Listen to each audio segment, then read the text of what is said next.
आइए अब सुनते हैं आषाढ़ कृष्ण योगिनी एकादशी की कथा। कथा सुनने से पूर्व आपने जो सफ़ेद या काले तिल लिए हैं या सफ़ेद और काले तिल अगर मिश्रित लिए हैं तो उसमें से थोड़े से तिल के दाने और फूल को आप अपने सीधे हाथ में ले लें और कथा सुनना या पढ़ना आरंभ करें। कथा इस प्रकार से है।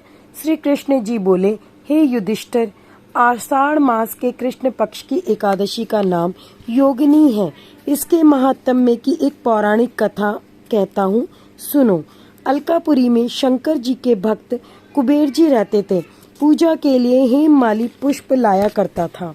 उसकी स्त्री अति सुंदर थी, नाम उसका विशालाक्षी था। हेममाली एक दिन मानसरोवर से पुष्प तोड़कर घर आया। पत्नी की छवि देखकर कामातुर हो गया, पूजा के फूल भूल गया। कुबेर भंडारी रास्ता देखते रह गए और माली के घर कोक शास्त्र की क्रीड़ाएं होने लगी। यक्षपति कुबेर ने गुप्त यक्षों को भेजा। वह उसके कुकर्मों को देख कर गए और उस महाअंधे ने उनको नहीं देखा। कुबेर ने माली को बुलाकर कहा, अरे महापापी नीच, तूने मेरे पूज्यवर जी का तिरस्कार किया है। इस कारण श्राप देता हूँ, तू स्त्री के वियोग से दुख भोगेगा, मृत्यु लोक में जाकर कोढ़ी होगा। कुबेर के श्राप से वह माली पृथ्वी पर गिराया गया। स्त्री का वियोग हो गया, कोढ़ी बनकर कष्ट पाने लगा। शरीर से तो दुर्गंध आती थी, परंतु अंतःकरण उसका दर्पण के समान शुद्ध था।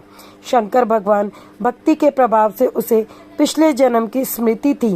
प्रायश्चित करने के लिए वह हरिद्वार में गया, गंगा जी का स्नान किया, परंतु मधुमक्खियों ने उसका पीछा नहीं छोड़ा, भिन्न भिन्न करती रही। अंत में पतित पावनी देवभूमि उत्तराखंड को चला गया। देवप्रयाग होता हुआ जमुनोत्री के तट पर पहुंचा, जहां चिरजीवा महामुनि मार्कंडे का आश्रम था। उनके दर्शन से मक्खियां अंतर्ध्यान हो गईं।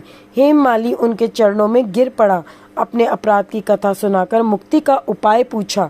मार्कंडे मुनि बोले, आप आषाढ़ मास के कृष्ण पक्ष की एकादशी का व्रत विधि सहित करो, समस्त पापों का नाश हो जाएगा।